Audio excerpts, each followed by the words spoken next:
नमस्कार, let's mic के एक बिल्कुल नए जानकारियों से भरपूर शो में आपका स्वागत है जिसका नाम है कॉर्पोरेट दुनिया।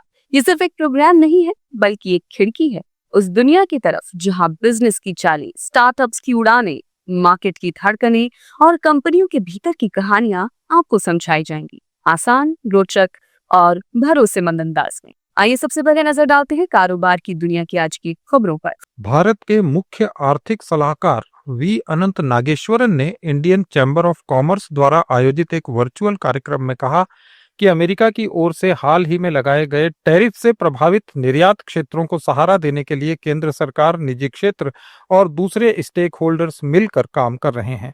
उन्होंने कहा कि पिछले 3-4 दिनों से एक्सपोर्टर्स, उद्योग संगठनों, निजी क्षेत्र की एक्सपोर्ट एजेंसियों और संबंधित मिनिस्ट्रीज के बीच लगातार बातचीत चल रही है। सरकार और वित्त मंत्रालय इस मुद्दे पर रणनीति बनाने के लिए लगातार काम कर रहे हैं।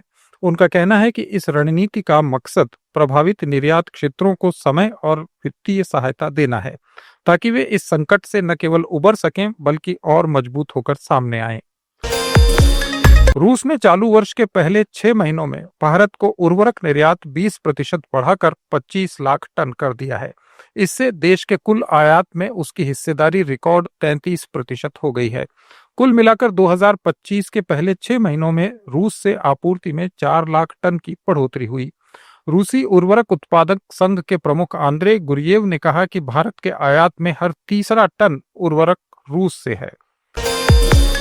ट्रंप एडमिनिस्ट्रेशन 1 अक्टूबर से $250 यानी करीब 22,000 रुपए वीजा इंटीग्रिटी फीस लगाने जा रहा है। इसके बाद अमेरिका का वीजा 2 गुने से ज्यादा महंगा हो जाएगा। अमेरिकी ट्रैवल एसोसिएशन के मुताबिक वीजा पाने का कुल खर्च बढ़कर $442 यानी करीब 40,000 रुपए हो सकता है। इसका असर भारत से अमेरिका जाने वाले लोगों की संख्या पर पड़ सकता है, जिसमें पहले ही 2.5% की गिरावट दर्ज की जा चुकी है। अमेरिका जाने वाले इंडियन स्टूडेंट्स की संख्या भी इस साल 18% कम हुई है। अंतर्राष्ट्रीय छात्रों की संख्या में गिरावट से अमेरिका के कॉलेज भी परेशान हैं। राष्ट्रपति डोनाल्ड ट्रंप की इमिग्रेशन नीति पर सख्ती और कई देशों के प्रति शत्रुतापूर्ण रवैये के कारण विदेशों से आने वाले लोगों की संख्या में लगातार गिरावट आ रही है। अमेरिकी सरकार के आंकड़ों के अनुसार जुलाई में अमेरिका आने वाले विदेशी यात्रियों की संख्या साल दर साल 3.1% घटकर 1,92,00,000 रह गई है। इस साल ये 5वां महीना था जब इसमें गिरावट देखी गई, जबकि उम्मीद थी कि 2025 में अमेरिका जाने वाले लोगों की संख्या 7,94,00,000 के स्तर को पार कर जाएगी। 1 अक्टूबर से लागू होने वाले नए वीजा शुल्क नियम से मैक्सिको, अर्जेंटीना, भारत, ब्राजील और चीन जैसे देश सबसे ज्यादा प्रभावित हो सकते हैं। ब्रिटिश एयरवेज ने 31 अक्टूबर तक दिल्ली, मुंबई, बेंगलुरु, हैदराबाद और चेन्नई एयरपोर्ट से लंदन के हीथ्रो जाने वाले छात्रों के लिए विशेष स्टूडेंट ट्रैवल असिस्टेंस सेवा शुरू की है। ये सेवा उन छात्रों की मदद के लिए शुरू की गई है जो गर्मियों में पढ़ाई के लिए लंदन जा रहे हैं। एयरलाइन इन 5 भारतीय शहरों से हर हफ्ते 56 उड़ानें संचालित करती है। ये सेवा छात्रों को यात्रा के दौरान गाइडेंस और सहायता प्रदान करेगी ताकि वे सुगमता से और सुरक्षित रूप से अपनी यात्रा पूरी कर सके। देश की सबसे बड़ी तेल कंपनी इंडियन ऑयल कॉरपोरेशन 5 सालों में 1.66 लाख करोड़ रुपए का इन्वेस्टमेंट करेगी। कंपनी ऑयल रिफाइनिंग और ईंधन विपणन के साथ पेट्रोकेमिकल्स, प्राकृतिक गैस और रिन्यूएबल एनर्जी के क्षेत्र में भी अपना विस्तार करेगी। कंपनी के चेयरमैन अरविंदर साहनी ने कहा कि कंपनी 40,000 से ज्यादा खुदरा नेटवर्क का विस्तार भी करेगी। भारतीय क्रिकेट कंट्रोल बोर्ड ने राष्ट्रीय क्रिकेट टीम की जर्सी के लिए नए स्पॉन्सर की तलाश शुरू कर दी है।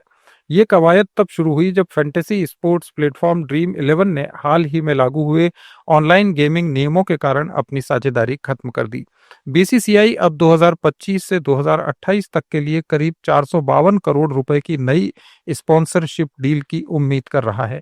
ड्रीम 11 ने 2023 में 358 करोड़ रुपए की डील के साथ भारतीय क्रिकेट टीम की जर्सी स्पॉन्सरशिप हासिल की थी। सरकार के नए नियम, जिसे promotion and regulation of online gaming act के नाम से जाना जा रहा है, रियल मनी गेमिंग पर रोक लगा दी है। इस कानून के तहत ऐसी गतिविधियों में शामिल कंपनियों पर 1 करोड़ रुपए तक का जुर्माना और 3 साल तक की जेल हो सकती है। इसी कारण ड्रीम 11 को ये साझेदारी खत्म करनी पड़ी। नई स्पॉन्सरशिप डील 2025 से 2028 तक चलेगी और इसमें करीब 140 मैच शामिल होंगे। इनमें भारत की घरेलू और विदेशी बाइलेटरल सीरीज के साथ अंतर्राष्ट्रीय क्रिकेट परिषद आईसीसी और एशियाई क्रिकेट परिषद एसीसी के टूर्नामेंट भी शामिल हैं।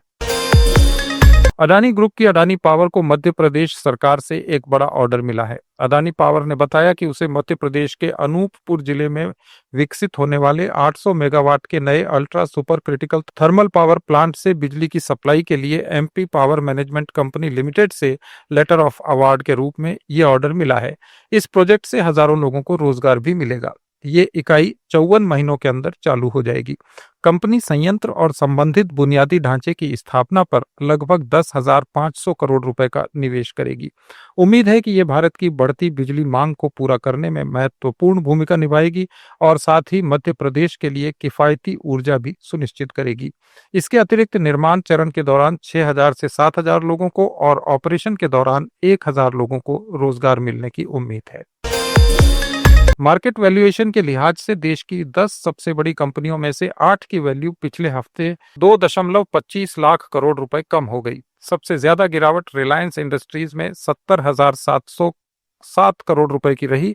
अब कंपनी का मार्केट कैप 18.36 लाख करोड़ रुपए पर आ गया है। आरआईएल के अलावा एचडीएफसी बैंक की वैल्यू 47,483 करोड़, आईसीआईसीआई बैंक की 27,135 करोड़ और एयरटेल की 24,947 करोड़ रुपए कम हुई। कर्नाटक सरकार ने रजिस्ट्रेशन अधिनियम 1908 के तहत रजिस्ट्रेशन शुल्क में संशोधन किया है। इससे कुछ संपत्ति और दस्तावेजों के रजिस्ट्रेशन की दरें दुगनी हो गई हैं। राजस्व विभाग ने कहा कि प्रत्येक 1,000 रुपए या उसके भाग के लिए लिया जाने वाला शुल्क 10 रुपए से बढ़ाकर 20 रुपए कर दिया गया है। जायडस वेलनेस लिमिटेड ने 239 मिलियन पाउंड में यूके की कंपनी कंफर्ट क्लिक का अधिग्रहण करने की घोषणा की है। ये कंपनी का पहला अंतर्राष्ट्रीय अधिग्रहण है और इससे वो विटामिन, मिनरल्स और सप्लीमेंट सेगमेंट में प्रवेश कर रही है। कंफर्ट क्लिक और उसकी 3 सहायक कंपनियां आयरलैंड, अमेरिका और भारत में हैं। 2025 में कंपनी का राजस्व 134 मिलियन पाउंड और ऑपरेटिंग प्रॉफिट 21 मिलियन पाउंड था। जायडस का ये कदम डिजिटल हेल्थ और पर्सनलाइज्ड वेलनेस में उसकी मौजूदगी को मजबूत करेगा और वैश्विक स्तर पर स्वास्थ्य समाधानों में नेतृत्व स्थापित करने की दिशा में सहायक होगा। देश के शहरी बुनियादी ढांचे के क्षेत्र में 4 सालों में 10 लाख करोड़ रुपए का इन्वेस्टमेंट होने का अनुमान है। पिछले दशक में ये राशि 30 लाख करोड़ रुपए थी। 2004 से 2014 के दौरान केवल 1.78 लाख करोड़ रुपए का निवेश हुआ था। आवास और शहरी मामलों के सचिव श्रीनिवास कटिकिथला ने कहा कि देश तेजी से अर्बनाइजेशन की ओर बढ़ रहा है और अगले 20 साल में 50% से ज्यादा आबादी शहरी क्षेत्रों में रहने लगेगी। बजाज अलियांज जनरल इंश्योरेंस को दिए गए कैशलेस हॉस्पिटल सेवा निलंबन नोटिस को वापस ले लिया गया है। Association of health care providers of India ने कहा कि स्वास्थ्य बीमा कंपनियों के साथ बैठक के बाद ये फैसला हुआ। बैठक में दोनों पक्षों में सहमति बनी। बजाज अलियांज ने कहा कि उसने चर्चा के बाद सदस्य अस्पतालों के साथ कैशलेस सर्विसेज बहाल कर दी हैं।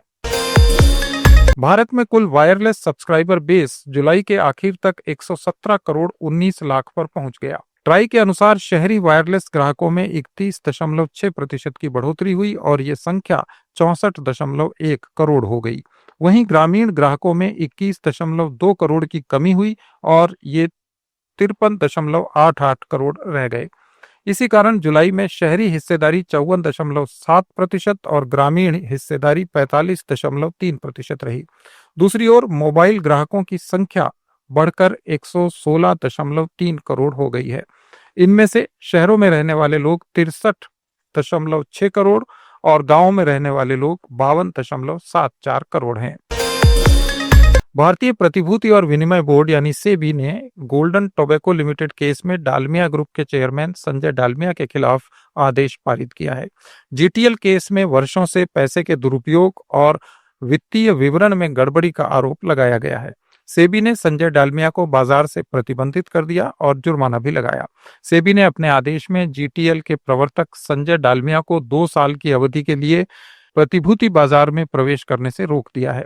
सेबी ने धोखाधड़ी और अनुचित व्यापार व्यवहार निषेध नियमों और लिस्टिंग दायित्व और प्रकटीकरण विनियम के उल्लंघन के लिए उन पर 30 लाख रुपए का जुर्माना भी लगाया। सेबी के आदेश के अनुसार जीटीएल ने 2010 से 2015 के दौरान अपनी सहायक कंपनी जीआरआईएल को लोन और एडवांस के रूप में 175 करोड़ रुपए ट्रांसफर किए और अपनी वार्षिक रिपोर्ट में इसे बकाया दिखाया। सेबी ने आरोप लगाया कि कुल एडवांस में से केवल 36 करोड़ रुपए ही वापस किए गए और बाकी धनराशि जीआरआईएल के प्रवर्तक संबंधित संस्थाओं में ट्रांसफर कर दी गई। सीबीआई ने एयरपोर्ट अथॉरिटी ऑफ इंडिया के एक अधिकारी को गिरफ्तार किया है। उस पर आरोप है कि उसने संस्था के 232 करोड़ रुपए से ज्यादा अपने पर्सनल अकाउंट्स में भेज दिए और इसका इस्तेमाल बिजनेस करने में किया। राहुल विजय देहरादून एयरपोर्ट पर सीनियर मैनेजर फाइनेंस और अकाउंट्स के पद पर काम कर रहा था। जांच में पता चला कि उसने 3 साल तक फर्जी डॉक्यूमेंट और नकली एंट्रीज बनाकर ये बड़ा घोटाला किया। सीबीआई ने बताया कि जांच में ये सामने आया है कि 2019-20 से 2022-23 तक देहरादून एयरपोर्ट पर तैनात रहते हुए राहुल विजय ने बड़ी चालाकी से रिकॉर्ड्स में हेरफेर किया। उसने नकली संपत्तियां बनाई, कुछ संपत्तियों की कीमत जरूरत से ज्यादा बढ़ा दी और यहां तक की संख्या में 0 जोड़कर एंट्रीज बदल दी। ऐसा करने से वो रेगुलर इंक्वायरी में पकड़ा नहीं गया।